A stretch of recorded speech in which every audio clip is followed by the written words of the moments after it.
बिस्मिल्लाहिर्रहमानिर्रहीम अस्सलाम वालेकुम स्टूडेंट्स आज का जो हमारा लेक्चर है वो फ़ेज़ के मुतालिक है। अच्छा, फ़ेज़ हमारे पास ऑसिलेटरी मोशन में हमारे पास एक टॉपिक है phase, oscillatory motion and simple harmonic motion, जो हमने चैप्टर ये शुरू किया हुआ है, इसका आज ये इंशाल्लाह आखिरी टॉपिक होगा। अच्छा, फ़ेज़ हमारे पास इसका फ़ेज़ होता क्या है, ये क्यों ज़रूरी है और ये हमें क्या इन्फॉर्मेशन देता है और ऑसिलेटरी मोशन में इसका क्या काम है, ये सारी चीज़ें आज हम इस टॉपिक में इंशाल्लाह पढ़ेंगे। अच्छा, सबसे पहले इससे पहले कि हम फ़ेज़ स्टार्ट करते हैं, फ़ेज़ को पढ़ने से पहले आपको कुछ चीज़ें मैं रिव्यू करवा देता हूँ, जो आपने पहले भी पढ़ी हुई हैं, लेकिन मैं आपको दोबारा थोड़ा-सा रिव्यू दे देता हूँ। अच्छा, सर्कुलेटरी मोशन में आपने देखा था कि जब हमारे पास एक पार्टिकल P था, जो इस तरह सर्कल पाथ में रोटेट कर रहा था,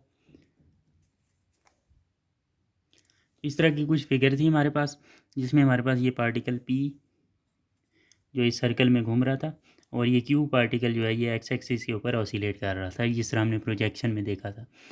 तो और Q पार्टिकल हमारे पास ओरिजिन से Q डिस्टेंस पे मौजूद है और ओरिजिन से लेके Q के दरमियान जो डिस्टेंस है उसको हमने X का नाम दिया था, और ओरिजिन से लेके जो P पार्टिकल तक का जो डिस्टेंस है वो हमेशा R ही रहेगा, क्योंकि हमारे पास R क्या है, यहाँ पे रेडियस ऑफ दी सर्कल है और पार्टिकल P हमारे पास सर्कल के सर्कमफेरेंस के ऊपर सर्कुलेट कर रहा है।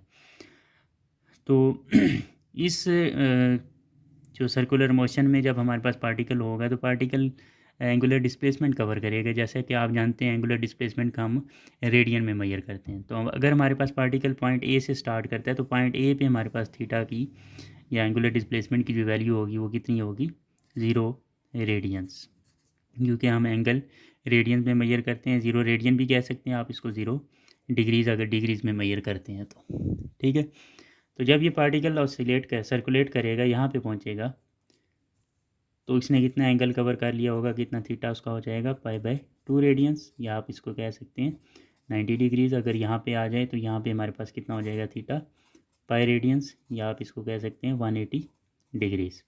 और यहाँ पे जब आ जाएगा तो इसको हम क्या कहेंगे, यहाँ पे हमारे पास थीटा कितना हो जाएगा, 3 पाई/2 रेडियंस और 270 डिग्रीज़। और फिर ये जब वापस एक चक्कर कंप्लीट कर लेगा, जैसा आप जानते हैं कि एक चक्कर जब कंप्लीट करता है कोई भी बॉडी सर्कल में, तो हमारे पास कितने रेडियंस कवर होते हैं उसमें, 2 पाई रेडियंस, या आपने रेडियंस की डेफिनेशन में भी पढ़ा था, ठीक है। 2 पाई रेडियंस के हैं, या आप इसको 360 डिग्रीज़ भी कह सकते हैं। तो ये चीज़ें बताने का मकसद आपको ये है कि क्योंकि ये हमारे पास आगे फ़ेज़ में इस्तेमाल होंगी, कि फ़ेज़ को समझने के लिए आपको सर्कुलर मोशन में इन चीज़ों के बारे में पता होना चाहिए, ठीक है। अच्छा, इसी तरह जब हमने इस सर्कुलर मोशन में हमने इस ट्रायंगल को OPQ ट्रायंगल, ये POQ ट्रायंगल, इसको जब हमने सॉल्व किया था, जैसा आप जानते हैं हमने कॉस थीटा जब अप्लाई किया था तो कॉस थीटा की वैल्यू क्या आ रही थी, x over r. Cos theta किसके बराबर होता है, बेस ओवर हाइपोटेन्यूज। बेस हमारे पास ये एक्स है और हाइपोटेन्यूज आर है। और इस इक्वेशन को अगर मैं सीधा करके लिखूँ तो मैं इस तरह लिख सकता हूँ, x is equal to r cos theta, ठीक है। अच्छा, ये जो आर है हमारे पास, ये मैक्सिमम डिस्प्लेसमेंट है, मैक्सिमम डिस्प्लेसमेंट, क्योंकि क्यू पार्टिकल जब हमारे पास इस तरह ऑसिलेट करेगा तो ये मैक्सिमम ओरिजिन से कितना दूर जा सकता है, ओ से लेके यहाँ तक जो आर डिस्टेंस है उतना ही दूर जा सकता है, उससे बाहर तो नहीं जा सकता। तो मैक्सिमम डिस्प्लेसमेंट हमारे लिए ओ क्यू के लिए कितना है, यहाँ पे सिर्फ आर है, और उसके अलावा जितने भी डिस्प्लेसमेंट होंगे इस लाइन के ऊपर वो सारे आर से छोटे ही होंगे। और अगर हम इस साइड पे देखें या इस साइड पे देखें, ये हमारी पॉजिटिव एक्सट्रीम होगी और ये हमारे पास नेगेटिव एक्सट्रीम। पॉजिटिव एक्सट्रीम के लिए भी हमारे पास मैक्सिमम डिस्प्लेसमेंट आर होगा, और नेगेटिव एक्सट्रीम के लिए भी हमारे पास मैक्सिमम डिस्प्लेसमेंट आर ही होगा। और मैक्सिमम डिस्प्लेसमेंट का दूसरा नाम क्या होता है, एम्पलीट्यूड। तो यही आर हमारे पास एम्पलीट्यूड भी है और यही आर हमारे पास, इसी को हम मैक्सिमम डिस्प्लेसमेंट कहते होते हैं, ठीक है। अच्छा, जैसा कि आप जानते हैं यहाँ पे तो आर है हमारे पास सर्कुलर मोशन के केस में।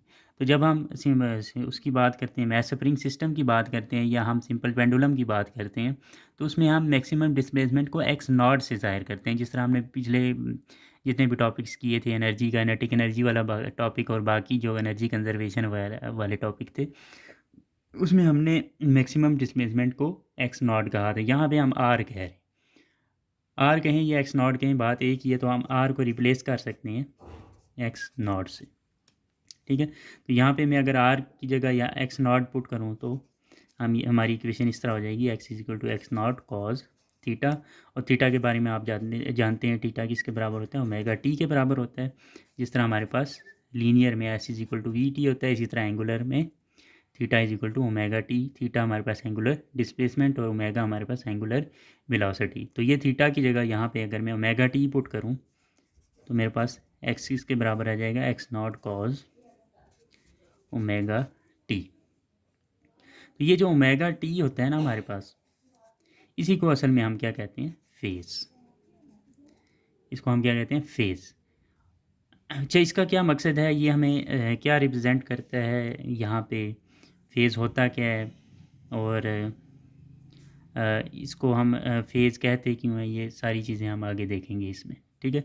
ये एक्स नॉट यहाँ पे हमारे पास एम्पलीट्यूड कहलाता है, ठीक है, और ये ओमेगा टी हमारे पास यहाँ पे फेज़ कहलाता है, ठीक है।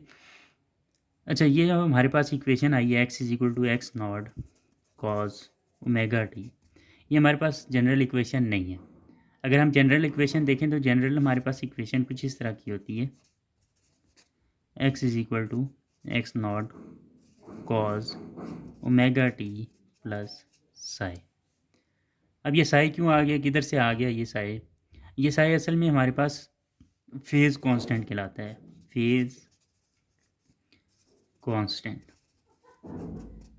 अब जैसा कि आप जानते हैं कि हमारे पास जब बॉडी ऑसिलेट कर रही है, जब बॉडी को हम ऑसिलेशन उसकी स्टार्ट करना चाह रहे होते हैं, तो स्टार्ट में हमारे पास हमारी मर्ज़ी होती है कि हम ऑसिलेशन मीन पोजीशन से स्टार्ट करना चाह रहे हैं या एक्सट्रीम से।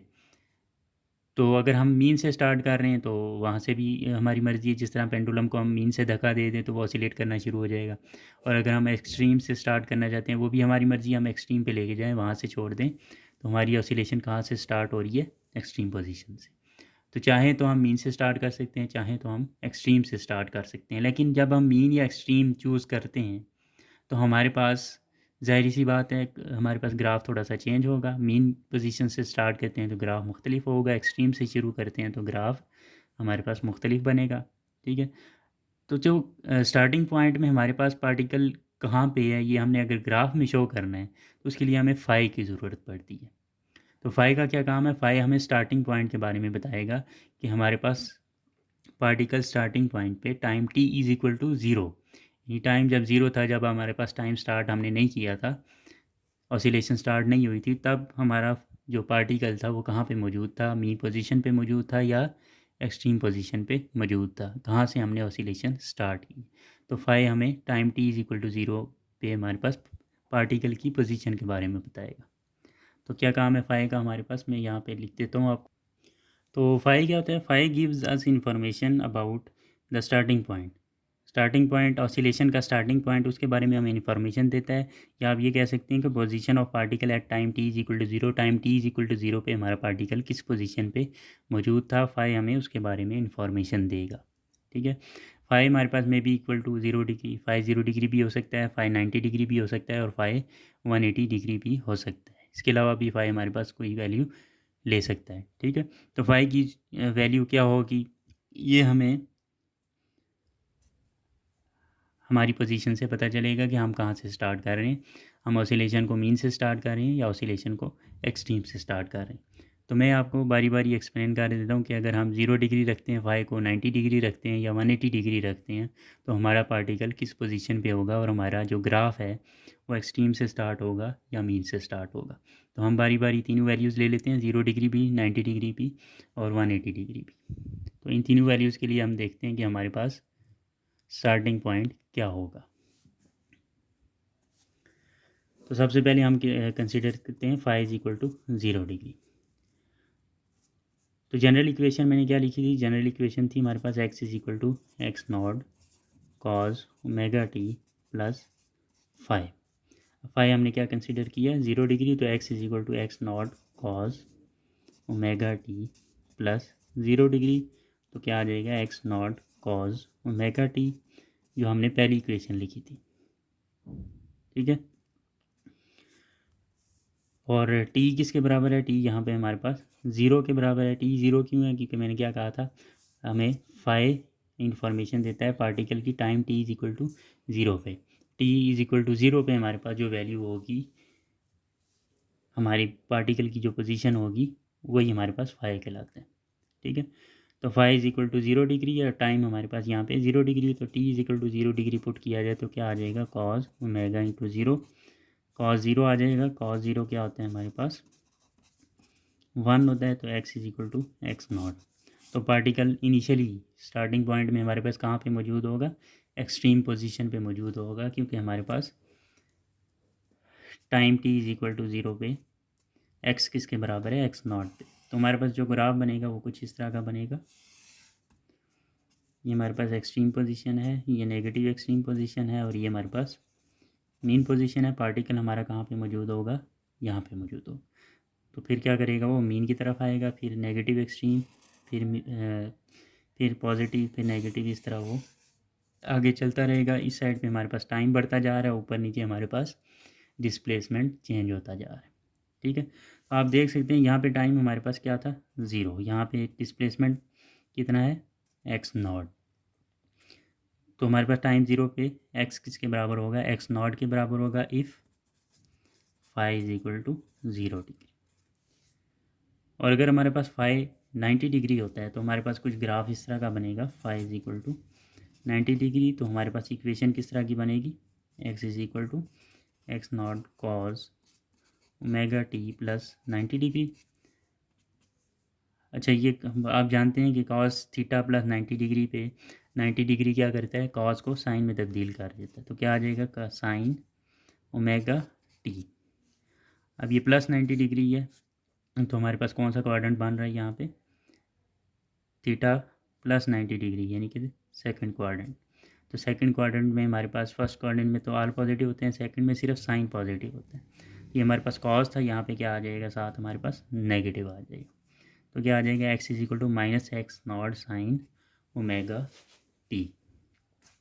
ठीक है, अब t is equal to 0 put करें तो हमारे पास एक्स के बराबर आ जाएगा minus x naught sine 0। Sine 0 क्या होता है, 0 होता है। एक्स किसके बराबर आ जाएगा, 0 के बराबर आ जाएगा। एक्स 0 के बराबर होगा तो हमारे पास ग्राफ किस तरह का बनेगा, तो हमारे पास ग्राफ कुछ इस तरह का बनेगा। ये हमारे पास पॉजिटिव मीन हो गई, ये negative, positive extreme negative extreme, ये मीन हो गई। ये टाइम 0 है यहाँ पे, इस टाइप टाइम है, और इस साइड पे हमारे पास डिस्प्लेसमेंट है। ठीक है, तो पार्टिकल कहाँ पे मौजूद है, एक्स की वैल्यू क्या थी हमारे पास 0, तो पार्टिकल हमारे पास यहाँ पे मौजूद होगा, और हमारा ग्राफ कुछ इस तरह का होगा। अब ये ज़रूरी नहीं है कि हमारे पास ग्राफ जो है वो पहले पॉजिटिव एक्सट्रीम की तरफ जाए फिर नेगेटिव की तरफ आए, क्योंकि पार्टिकल को अगर आप फॉर एग्जांपल पेंडुलम को धक्का देते हैं मीन पोजीशन से, तो आप धक्का पॉजिटिव एक्सट्रीम की तरफ भी दे सकते हैं, नेगेटिव एक्सट्रीम की तरफ भी दे सकते हैं धक्का, तो यह आपकी मर्ज़ी है। तो अगर हमारे पास फॉर एग्जांपल हम पॉजिटिव की तरफ धक्का देते हैं तो हमारे पास ग्राफ इस तरह का बनेगा, और अगर हम उसको नेगेटिव की तरफ धक्का देते हैं तो हमारे पास ग्राफ इस तरह का बनेगा। ठीक है, ये नेगेटिव एक्सट्रीम हो गया, और ये हमारे पास पॉजिटिव एक्सट्रीम, ये मीन। ठीक है, ये किसके लिए, if phi is equal to 90 degree. Phi जब 90 डिग्री होगा तो हमारे पास इस तरह का ग्राफ बनेगा। ठीक है, उसका स्टार्टिंग पॉइंट क्या होगा, मीन पोजीशन, या आप कह सकते हैं उसका 0 पॉइंट, जो इनिशियल पॉइंट है, सेंटर पॉइंट। ठीक है, अब थर्ड था हमारे पास, जो हमने थर्ड एग्जांपल में देखा था, फाई हमारे पास हमने क्या कंसीडर किया था, 180 डिग्री। ये भी हम कंसीडर कर सकते हैं। जब हम फाई 180 डिग्री कंसीडर करेंगे तो हमारे पास जनरल इक्वेशन क्या बनेगी, x is equal to x not cos omega t plus 180 degree. ठीक है, x not cos omega t, क्योंकि 180 पे हमारे पास कॉज कॉज ही रहेगा, साइन में चेंज नहीं होगा हमारे पास। ठीक है, टी किसके बराबर है, 0 के बराबर है, एक्स किसके बराबर आ जाएगा, एक्स नॉट कॉज 0। ठीक है, टी 0 है, ये सारा 0 हो जाएगा, तो x is equal to cos 0 क्या होता है 1, x is equal to x not.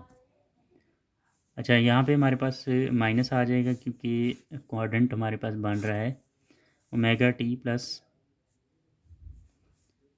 180 degree, omega t plus 180 degree, यानी कि थर्ड क्वाड्रेंट। ये मेरे पास 180 होता है ना, तो ओमेगा टी यानी एंगल थीटा प्लस 180 डिग्री, ठीक है। तो प्लस हो रहा है तो थर्ड क्वाड्रेंट हमारे पास आएगा। थर्ड क्वाड्रेंट में हमारे पास क्या होता है, माइनस होता है, तो यहाँ पे हमारे पास साथ माइनस आ जाएगा, यानी कि हमारे पास स्टार्टिंग पॉइंट क्या है यहाँ पे, नेगेटिव एक्सट्रीम पोजीशन। तो ग्राफ हमारा कुछ इस तरह बनेगा, एक्स नॉट पॉजिटिव, सॉरी ये हमारे पास नेगेटिव एक्सट्रीम है, ये पॉजिटिव एक्सट्रीम है, ये मीन है 0, ठीक है। तो हमारा पार्टिकल कहाँ पे मौजूद है, माइनस एक्स नॉट, यानी यहाँ से हमारे पास ग्राफ स्टार्ट हो रहा है इस तरह, इस तरह ये चलता जाएगा, ठीक है। इस साइड में हमारे पास टाइम बढ़ता जा रहा है और इस तरह ऊपर नीचे हमारे पास डिस्प्लेसमेंट चेंज हो रहा है, ठीक है। तो ये आप देख सकते हैं कि फ़ाई की मुख्तलिफ वैल्यू हो तो हमारे पास क्या हो जाता है, ग्राफ्स मुख्तलिफ़ किस्म के हमारे पास उनके स्टार्टिंग पॉइंट चेंज हो जाते हैं। ये मैं आपको तीनों ग्राफ दिखा भी देता हूँ। ये जो हमने पहला ग्राफ ड्रा किया था, यहाँ पे आप देखें, इन सारों को आप कंपेयर करें। ये फ़ाई 90 डिग्री के लिए स्टार्टिंग पॉइंट क्या है, ये फ़ाई 0 डिग्री के लिए स्टार्टिंग पॉइंट क्या है, पॉजिटिव एक्स, यानी कि पॉजिटिव एक्सट्रीम पोजीशन। और फ़ाई हमारे पास यहाँ पे क्या था, 180 डिग्री, तो इसके लिए हमारे पास क्या है, नेगेटिव एक्सट्रीम पोजीशन। तो ये फ़ाई का काम क्या है, फ़ाई का काम ये सिर्फ इतना है कि वो हमें स्टार्टिंग पॉइंट के बारे में बताएगा कि हमारे ग्राफ का स्टार्टिंग पॉइंट या हमारी ऑसिलेशन का स्टार्टिंग पॉइंट कौन सा था, मीन था या एक्सट्रीम पोजीशन था, पॉजिटिव एक्सट्रीम था या नेगेटिव एक्सट्रीम। तो ये था हमारे पास फेज़ कांस्टेंट फ़ाई के मतलब। अब हम देखते हैं कि ये फेज़ क्या होता है और इसकी हमें ज़रूरत, ये हमें क्या इन्फॉर्मेशन देता है। अच्छा, तो जैसा आप जानते हैं कि फ़ाई हमारे पास इन्फॉर्मेशन देगा कि time t is equal to 0 पे हमारा पार्टिकल किस पोजीशन पे हो। तो फेज़ के मुताबिक मैंने आपको क्या बताया था कि x is equal to x not cos omega t. इसमें ये जो ओमेगा टी आ रहा होता है इसको हम क्या कहते हैं, फेज़ कहते हैं, ठीक है। अच्छा, ये फेज़ क्या होता है, फ़ेज़ की डेफिनेशन पहले मैं बता देता हूँ कि फ़ेज़ की हमारे पास डेफिनेशन क्या होती है।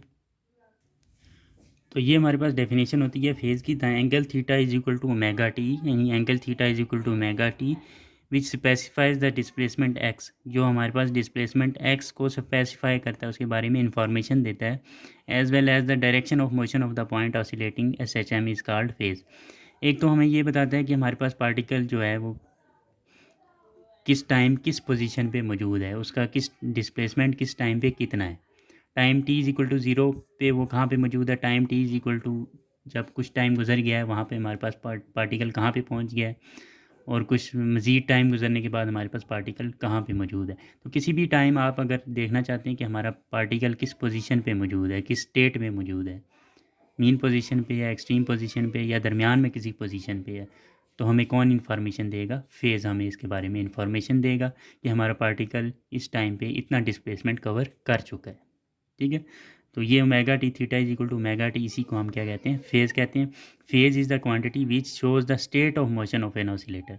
ऑसिलेटर की स्टेट के बारे में बताता है कि ऑसिलेटर किस स्टेट पे है, मीन स्टेट पे है, एक्सट्रीम पे है या दरमियान में किसी पोजीशन पे मौजूद है। किसी भी टाइम आप फाइंड कर सकते हैं कि हमारा पार्टिकल इस टाइम पे किस पोजीशन पे मौजूद होगा, उसने कितना डिस्प्लेसमेंट कवर कर लिया होगा, ठीक है। तो फ़ाई थीटा जिस तरह फ़ाई हमारे पास था ना 0 डिग्री, 90 डिग्री, 180 डिग्री, तो थीटा भी हमारे पास इसकी वैल्यूज़ होती हैं, ठीक है। Theta is equal to omega t, इसकी भी हमारे पास कोई ना कोई वैल्यूज़ होती हैं, कुछ ना कोई एंगल होता है हमारे पास, ठीक है। तो हम ये फाइंड कर सकते हैं, इसी फेज़ को इस्तेमाल करके हम फाइंड कर सकते हैं कि कितने टाइम पे हमारा पार्टिकल किस पोजीशन पे मौजूद होगा। तो हम करते हैं, मुख्तलिफ टाइम कंसिडर कर लेंगे जिसमें हमारे पास हम ये चेक करते हैं कि हमारे पास हमारा पार्टिकल इस टाइम पे किस पोजीशन पे मौजूद होगा। तो हम यहाँ पे कुछ 4 से 5 टाइम हम कंसिडर कर लेते हैं जिनमें हमारे पास time t is equal to 0 हम कंसिडर करेंगे, यानी 0 टाइम जब स्टार्ट हुआ था तब पार्टिकल कहाँ पे था, टाइम जब t/4 था, जब टाइम t/2 था, जब टाइम 3t/4 था, और जब टाइम t के इक्वल था। अब ये t क्या है, हमारे पास टाइम पीरियड है, जिस तरह हम ग्राफ बनाते थे ना, इस तरह हमारा पार्टिकल यूँ ऑसिलेट कर रहा था। तो जब यहाँ से वो स्टार्ट करता है तो यहाँ से वो पहले मीन से वापस एक्सट्रीम पे जाता है, एक्सट्रीम से मीन पे आता है, मीन से नेगेटिव एक्सट्रीम से वापस मीन, तो यहाँ से लेके यहाँ तक क्या हो जाता है, हमारी 1 वाइब्रेशन कंप्लीट हो जाती है। जब हमारे पास 1 वाइब्रेशन कंप्लीट हो जाती है तो कितना टाइम गुजर चुका होता है, कैपिटल टी, टाइम पीरियड। तो टाइम पीरियड यही होता है ना हमारे पास कि एक वाइब्रेशन में कितना टाइम लगा है। तो ये हमारे पास एक वाइब्रेशन जब कंप्लीट हो जाएगी तो टाइम कितना गुजर चुका होगा, टी टाइम। ठीक है, फिर स्टार्ट हो जाएगी दोबारा से मोशन, और फिर दोबारा बॉडी एक चक्कर कंप्लीट कर लेगी, तो अब टाइम कितना गुजर चुका होगा, 2t। इसी तरह आगे 3t और इस तरह आगे चलता रहेगा। ठीक है, तो यहाँ से लेके यहाँ तक, अगर हम यहाँ से लेके यहाँ तक देखें तो कितना टाइम गुजरा है, यहाँ से लेके यहाँ तक टी टाइम गुजरा है। यहाँ पे था टाइम कितना था, ज़ीरो था। ज़ीरो से लेके वापस जब वो स्टार्ट हुआ, उसने डिस्प्लेसमेंट कवर करना शुरू किया, पूरी एक वाइब्रेशन जब उसने कंप्लीट की तो कितना टाइम गुजर चुका था, टी टाइम गुजर चुका था, कैपिटल टी। स्मॉल टी क्या होता है, स्मॉल टी स्पेसिफिक टाइम होता है या इंस्टेंटेनियस टाइम, यानी यहाँ पे कितना टाइम होगा, यहाँ पे कितना टाइम, यहाँ तक कितना टाइम गुजरा था। ठीक है, तो स्मॉल टी हमारे पास जो होता है ये, इसको क्या हम क्या कहते हैं, इंस्टेंटेनियस टाइम, और कैपिटल टी हमारे पास क्या होता है, टाइम पीरियड, कंप्लीट वाइब्रेशन का जो टाइम होता है। तो हम स्मॉल टी को कैपिटल टी की फॉर्म में शो कर सकते हैं, जिस तरह मैंने ये यहाँ पे लिखा हुआ है। यहाँ पे हमारे पास कैपिटल टी भी ज़ीरो होगा और स्मॉल टी भी ज़ीरो होगा। ठीक है, तो यहाँ से लेके यहाँ तक अगर हम देखें, यहाँ तक, तो ये हमारे पास आधी वाइब्रेशन हुई। ठीक है, यहाँ से यहाँ तक आधी और वापस यहाँ तक आधी। एक हिस्सा वाइब्रेशन का ये हुआ, एक हिस्सा ये हुआ, दो हिस्से मिलते हैं तो हमारे पास टाइम कितना बन जाता है, कैपिटल टी। अगर हम आधे हिस्से की बात करें तो यहाँ पे हमारे पास टी, स्मॉल टी किसके बराबर होगा, टी बाय 2 के, यानी हाफ टी के बराबर होगा। यहाँ तक हमारे पास टी, स्मॉल टी किसके बराबर हो चुका होगा, कैपिटल टी। यहाँ पे हमारे पास हाफ टी, यहाँ पे हमारे पास टी का चौथाई हिस्सा। ठीक है, और यहाँ पे हमारे पास 3t/4। ठीक है, यानी पार्टिकल हमारा जब यहाँ से यहाँ तक जाएगा तो कितना टाइम उसने गुजारा होगा, इस टोटल टाइम का चौथाई हिस्सा उसने गुजारा होगा। फिर जब यहाँ पे पहुँचाएगा तो उसने टोटल टाइम का आधा हिस्सा गुजार दिया। यहाँ पे पहुँचेगा 3/4 हिस्सा उसने गुजार दिया। यहाँ पे पहुँचेगा तो उसने पूरा टी कंप्लीट कर लिया, पूरा टाइम की पीरियड जो उसका था उसने कंप्लीट करके अपना एक चक्कर कंप्लीट कर लिया। ठीक है, तो टी हमारे पास ये जो स्मॉल टी है इसकी मुख्तलिफ वैल्यूज़ हो सकती हैं। अगर पार्टिकल हम यहाँ पे कंसीडर करते हैं तो टाइम टी किसके बराबर होगा, t/4।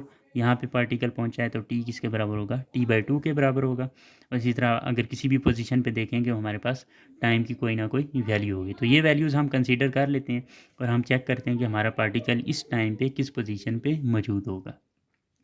तो ज़रूरी नहीं है कि हमारे पास time t is equal to 0 पे, जिस तरह यहाँ पे पार्टिकल मीन पोजीशन पे मौजूद है तो वो मीन पे मौजूद हो, और एक्सट्रीम पे भी हो सकता है, जिस तरह हमने पिछले ग्राफ्स में देखा था। ठीक है, ये ग्राफ मैंने सिर्फ एग्जांपल के लिए दिखाया आपको। हमारे पास मुख्तलिफ ग्राफ बन सकता है, वो डिपेंड करता है हमारे पास फ़ाई की वैल्यू के ऊपर। ठीक है, तो यहाँ पे मैं अपने सिंप्लिसिटी के लिए फ़ाई को 90 डिग्री कंसीडर करूँगा। Phi is equal to 90 degree. Phi is equal to 90 degree के लिए हमने देखा था हमारे पास इक्वेशन क्या बनी थी, x is equal to x naught sine omega t. ठीक है, यहाँ पे हम टी को 0 फ़िलहाल पुट नहीं करेंगे, क्योंकि हम यहाँ पे time t is equal to 0 के लिए नहीं चेक कर रहे हैं, हम किसी भी टाइम t के लिए चेक कर रहे हैं कि यहाँ पे कितना होगा, यहाँ पे, यहाँ पे, यहाँ पे मुख्तलिफ टाइम। तो हर जगह पे हमारे पास टाइम 0 तो नहीं होता, तो यहाँ पे हम t 0 नहीं पुट करेंगे, बल्कि बारी बारी ये मैं t पुट करूँगा। इन केसेस का नाम देता हूँ, ये केस 1 है, ये केस 2 है, केस 3 हो गया, 4 हो गया, 5। तो इन पांचों केसेस में हम देखेंगे हमारे पास पार्टिकल किस टाइम पे, इस टाइम पे किस पोजीशन पे है, इस टाइम पे किस पोजीशन पे, इस टाइम पे किस पोजीशन पे मौजूद है। ठीक है, तो चलिए हम देखते हैं। सबसे पहले हम देखते हैं time t is equal to 0 के लिए इसी इक्वेशन में, इस इक्वेशन को मैं इक्वेशन ए का नाम देता हूँ। इक्वेशन ए में मैं क्या पुट करता हूँ, इक्वेशन ए में मैं time t is equal to 0 put करता हूँ। बल्कि इक्वेशन ए को मैं थोड़ा सा मॉडिफाई करना चाह रहा हूँ। अच्छा, पहले मॉडिफाई कर लेते हैं, क्योंकि t इज़ इक्वल टू 0 के लिए तो सॉल्व आसानी से हो जाएगा, आगे हमें सॉल्व करने में थोड़ा सा इसको मॉडिफाई करना पड़ेगा, तो मैं पहले से मॉडिफाई करके आपको दिखा देता हूँ। अच्छा, ओमेगा के बारे में आप जानते हैं कि थीटा किसके बराबर होता है, theta is equal to mega T. यहाँ पे टी कैपिटल टी होता है, टाइम पीरियड। ठीक है, तो अगर हम यहाँ से ओमेगा की वैल्यू निकालें तो ओमेगा किसके बराबर आ जाएगा, थीटा/टी के बराबर आ जाए। और कैपिटल टी के लिए थीटा कितना होता है, 2π। ठीक है, तो हम ओमेगा को लिख सकते हैं 2π/T। तो ये वाली वैल्यू अगर मैं यहाँ पे पुट करूँ इस जगह पे, तो मेरे पास इक्वेशन कुछ इस तरह से बन जाएगी, x is equal to minus x naught sine omega की जगह क्या आ जाएगा 2 pi capital T into small t. ठीक है, कैपिटल टी टाइम पीरियड है और टाइम पीरियड के लिए थीटा हमेशा 2 पाई होता है, क्योंकि टाइम पीरियड क्या होता है 1 कंप्लीट वाइब्रेशन, और 1 कंप्लीट वाइब्रेशन के लिए हमारे पास थीटा कितना होता है 2 पाई, यानी कि एक पूरा गोल चक्कर। ठीक है, तो अब मैं t is equal to 0 put करता हूँ इसमें। सबसे पहले t is equal to 0 put करेंगे, x इसके बराबर आ जाए एस नॉट साइन 2 पाई/t इंटू 0। तो साइन क्या आ जाएगा साइन 0, साइन 0 क्या होता है हमारे पास साइन 0 0, x क्या हो जाएगा 0। ठीक है, तो time t is equal to 0 पे हमारा पार्टिकल कहाँ पे मौजूद होगा 0 पे मौजूद होगा। ठीक है, इसका ग्राफ मैं एंड पे बनाऊंगा। सबसे पहले मैं टाइम सारे पुट कर लेता हूँ, फिर उसके बाद इन सारे टाइम के लिए मैं आपको ग्राफ बना के दूँगा। उसके बाद time t is equal to t/4। ठीक है, time t is equal to t/4, x is equal to minus x naught sine 2 पाई/t, और स्मॉल t की जगह क्या आ जाएगा t/4।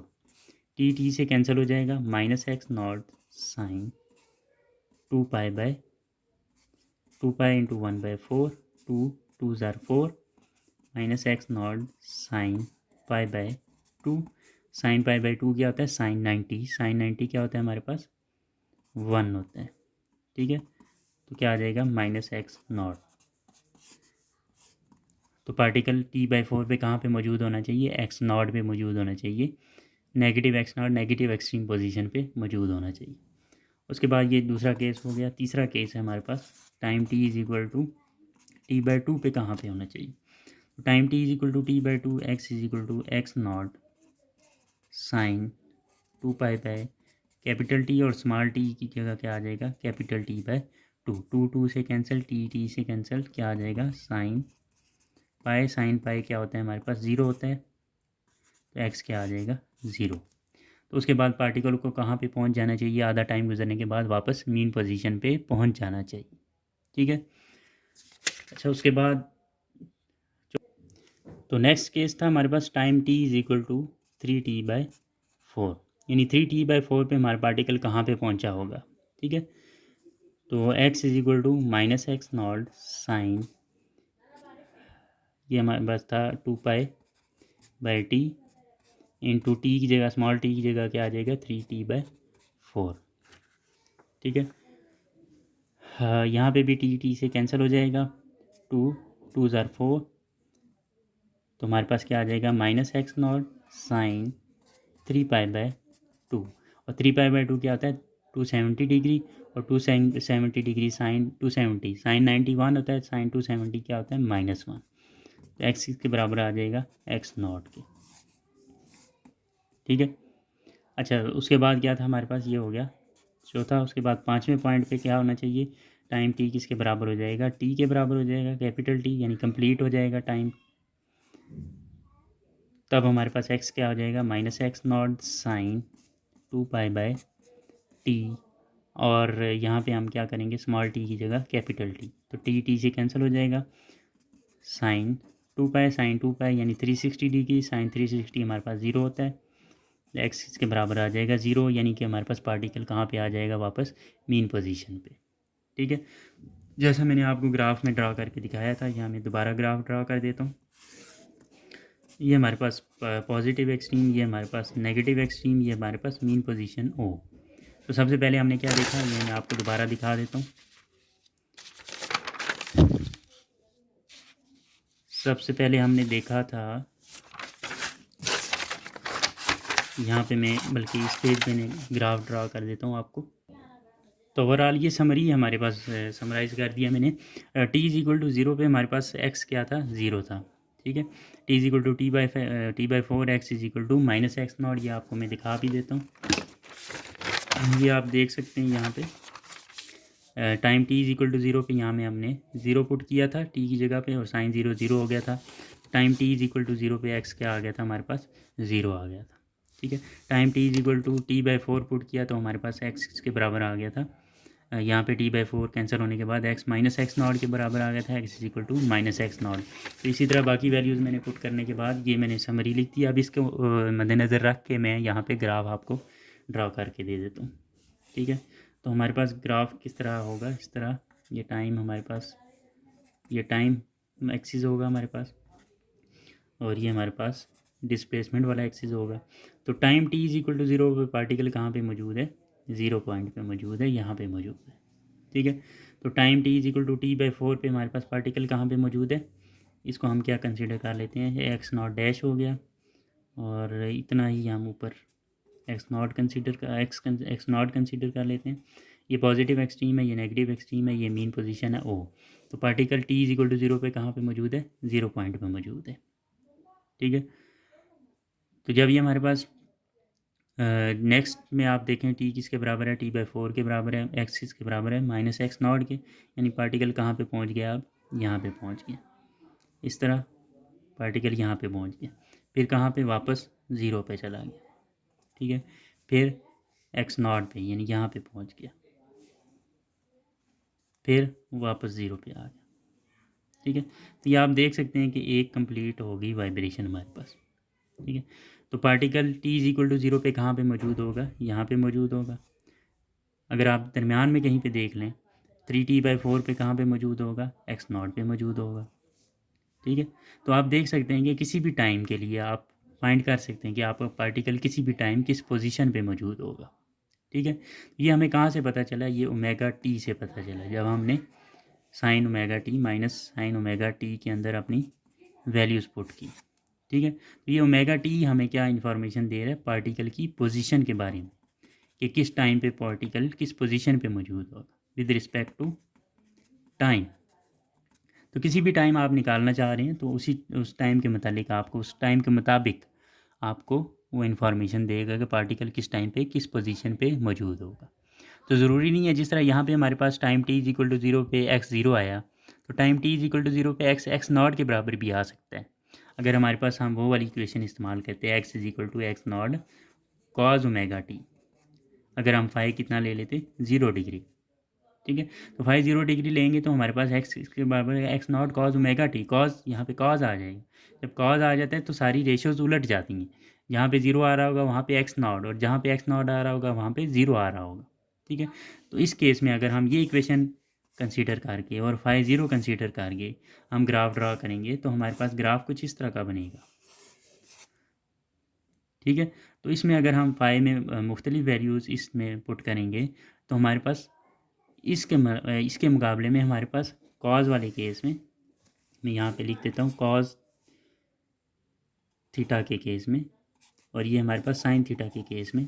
कॉस थीटा के केस में हमारे पास एक्स की क्या वैल्यू आ जाएंगी, यहाँ पे एक्स हमारे पास एक्स नॉट के बराबर आ सकता है, यहाँ पे एक्स 0 हो जाएगा, यहाँ पे फिर एक्स नॉट हो जाएगा माइनस फिर 0 फिर एक्स नॉट, ठीक है। तो इस तरह हमारे पास ऑपोजिट, जहाँ पे ये 0 वहाँ पे वो मैक्सिमम, जहाँ पे ये मैक्सिमम वहाँ पे वो 0, क्योंकि कॉज और साइन आपस में एक दूसरे के ऑपोजिट वैल्यूज़ दे रहे होते हैं, ठीक है। जहाँ पे कॉज 0 वहाँ पे साइन मैक्सिमम होता है, ठीक है। तो ये ओमेगा टी हमें यहाँ पे भी और यहाँ पे भी क्या इन्फॉर्मेशन देगा कि पार्टिकल किस टाइम पे किस पोजीशन पे मौजूद है, एनी टाइम किसी भी टाइम पे किस पोजीशन पे मौजूद है। जबकि फ़ाई हमें क्या इन्फॉर्मेशन देगा, कि फ़ाई हमें ये इन्फॉर्मेशन देगा कि हमारा ग्राफ कहाँ से स्टार्ट हो, यहाँ से स्टार्ट होगा या मीन पोजीशन से स्टार्ट होगा, ठीक है। तो ये था आज का हमारा लेक्चर। तो उम्मीद है समझ आ गया होगा आपको इंशाल्लाह। अल्लाह हाफिज़।